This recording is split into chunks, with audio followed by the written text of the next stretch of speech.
বাংলাদেশের স্বপ্ন দেখাইছে, যে বাংলাদেশ হবে কোরআনের বাংলাদেশ, যে বাংলাদেশ হবে হাদিসের বাংলাদেশ, যে বাংলাদেশ হবে শরীয়তের বাংলাদেশ।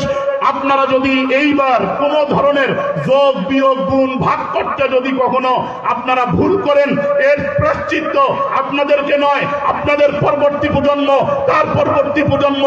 এর দায়ভার আপনাদেরকে বহন করতে হবে যদি এইবার আপনাদের যোগ বিয়োগ মিলাইতে ভুল হয়। কারণ কি, আমার একটা ভোটের মাধ্যমে,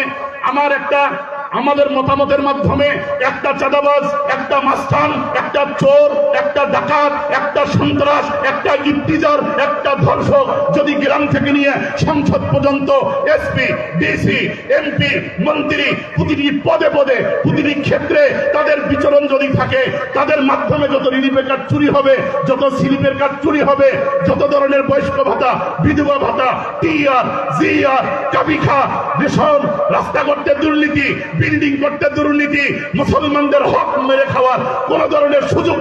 তারা যদি পায়, এর দায়ভার অবশ্যই আপনাকে নিতে হবে। এই জন্য নিতে হবে, আপনার এক মতামতের মাধ্যমে আমরাই তাকে প্রতিনিধি করে সংসদে পাঠিয়েছি।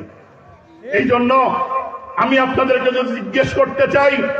আপনারা রাজি আছেননি আগামী সংসদ কোরআনের সংসদ হোক, আগামী সংসদ হাদিসের সংসদ হোক, আগামী সংসদ আমাদের শরীয়তের সংসদ হোক, আগামী সংসদ সুন্নাহর সংসদ হোক? যারা চান কোরআনের পক্ষে আছেন, যারা চান হাদিসের পক্ষে আছেন, যারা চান বাংলাদেশ থেকে নিয়ে নতুন স্বপ্ন দেখতে, যারা চান বাংলাদেশটাকে সোনার দেশ হিসাবে গড়ে তুলতে, তারা একটু দুই হাতখানা তুলে আল্লাহকে দেখায়। আল্লাহ পাক